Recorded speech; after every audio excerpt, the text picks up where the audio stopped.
السلام علیکم پیارے محترم عزیز دین کے دیوانے چینل پر آپ سبھی کا خوش آمدید۔ آج کی اس ویڈیو میں مسجد الاقصی کو جناتوں نے کیسے بنایا اس کی پوری ہسٹری ہم آپ کو بتائیں گے۔ گزارش ہے کہ اس ویڈیو کو اینڈ تک ضرور دیکھیے۔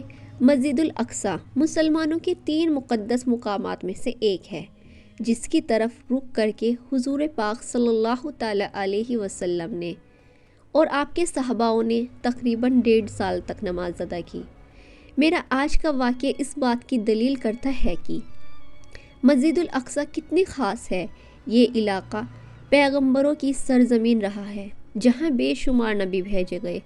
قرآن پاک میں اللہ تعالیٰ نے ارشاد فرمایا ہے کہ وہ ذات جو لے گئی ایک رات اپنے بندے کو مسجد الحرم سے مسجد الاقصی تک سے، جس کے ارد گرد ہم نے برکت رکھ دی ہے۔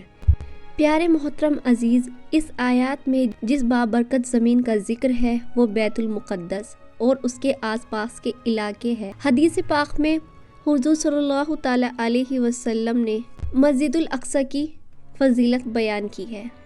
آپ سے پوچھا گیا کہ اللہ کے رسول، اس روح زمین پر سب سے پہلے کون سی مسجد تعمیر کی گئی؟ آپ نے فرمایا مسجد الحرم۔ انہوں نے پھر سے پوچھا اس کے بعد کون سی مسجد تعمیر کی گئی؟ آپ نے فرمایا مسجد الاقصی۔ حضرت ابو ذر غفاری رضی اللہ تعالی عنہ نے کہا ہے کہ ان دونوں کی تعمیر کے درمیان کل کتنا وقفہ ہے؟ آپ صلی اللہ تعالی علیہ وسلم نے جواب دیا 40 سال۔ پیارے محترم عزیز، روایتوں کے مطابق اللہ تعالیٰ نے جبریل علیہ السلام کو خاص طور سے حضرت آدم علیہ السلام کی طرف بھیجا اور حکم دیا کہ مسجد الحرم اور مسجد الاقصی کی تعمیر کرو۔ ابن ہرشام نے اپنی کتاب میں لکھا ہے کہ جب بنی اسرائیل فلسطین میں مضبوط ہوئے اور ان کی ریاست قائم ہوئی تو حضرت داؤد علیہ السلام نے بیت المقدس کی دوبارہ بنیاد رکھی۔ پھر ان کے جانشین فرزند حضرت سلیمان علیہ السلام نے مسجد الاقصی کی مکمل تعمیر فرمائی۔ کئی تاریخ روایتوں سے پتہ چلتا ہے کہ مسجد الاقصی کو کئی حملوں میں بار بار تعمیر کیا گیا، جس کی تصدیق کئی پیغمبروں نے کی، لیکن مسجد الاقصی کی مکمل تعمیر حضرت سلیمان علیہ السلام کے دور میں ہوئی، جس کی تائید نہ صرف اسلامی بلکہ اسرائیلی روایتوں میں بھی ملتی ہے۔ حضرت سلیمان علیہ السلام اللہ تعالیٰ کے جلیل القدر پیغمبر ہے۔ آپ کی بادشاہت مشرق سے لے کے مغرب تک تھی، ایسی بادشاہت جس میں انسانوں کے ساتھ ساتھ ہوا، چرندوں، پرندوں، جانور اور جنات پر بھی آپ کی حکومت تھی۔ جنات آپ علیہ السلام کے تابع اور فرمانبردار تھے، جن سے حضرت سلیمان علیہ السلام بڑے بڑے کام اور محل کی تعمیر کرواتے تھے۔ لہٰذا مسجد الاقصی کی تعمیر کام میں حضرت سلیمان علیہ السلام نے جناتوں کو بھی لگایا، لہٰذا مسجد الاقصی کی تعمیر اس مسجد کی تعمیر آپ کے بادشاہ بننے کے بعد ہی شروع ہو گئی اور تقریباً 40 سالوں میں مسجد کی تعمیر مکمل کی گئی۔ جہاں پر اس مسجد کی تعمیر ہو رہی تھی، وہاں پر حضرت سلیمان علیہ السلام نے ایک شیشوں کا ہنر تھا، جس میں آپ عبادت کیا کرتے تھے۔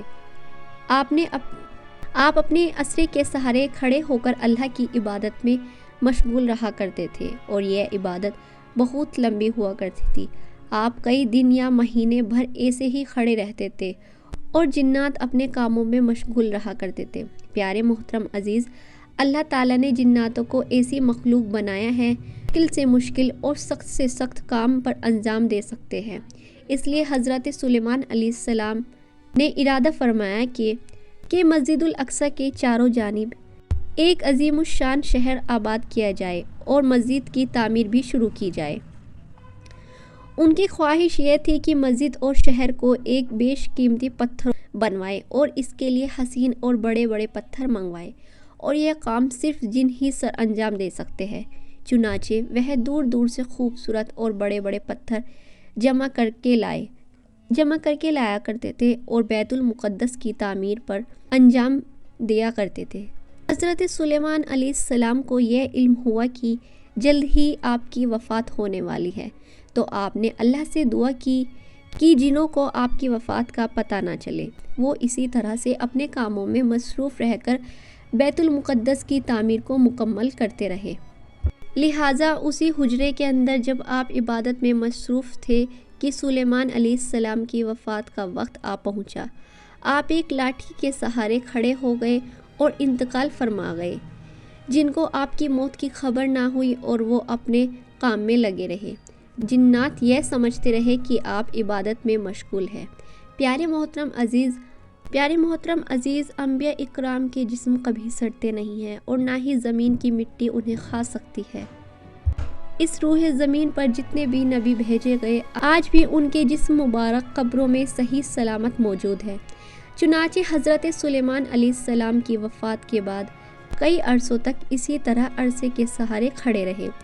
آخر ایک عرصے کے بعد جب ان کی لاٹھی کو دیمک نے چاٹ لیا اور وہ اندر سے کھوکھلی ہو کر ٹوٹ گئی اور سلیمان علیہ السلام جو لاٹھی کے سہارے کھڑے ہوئے تھے وہ زمین پر آ گئے، اس وقت جن لوگوں کو معلوم ہوا کہ سلیمان علیہ السلام کو مدت سے انتقال کر چکے ہیں۔ پیارے محترم عزیز، اس واقعے کو اللہ تعالیٰ نے قرآن مجید میں کچھ اس طرح سے بیان فرمایا ہے کہ پھر جب ہم نے اس پر موت کا حکم بھیجا تو جنوں کو اس کی موت کا علم نہ ہوا مگر زمین کی دیمک ان کا آس کھاتی رہی۔ پھر جب سلیمان علیہ السلام زمین پر آئے، جنوں پر یہ حقیقت کھل گئی کہ اگر وہ ان کا غیب جانتے ہوتے تو اس ذلت ہاری میں نہ رہتے۔ پیارے محترم عزیز، اس واقعے سے پہلے لوگ یہ سمجھا کرتے تھے جنوں کو غیب کا علم نہیں ہوتا، لیکن اللہ نے لوگوں کا یہ بھرم بھی دور کر دیا اور آنے والے لوگوں کے لیے یہ ایک سبق بھی بنا دیا۔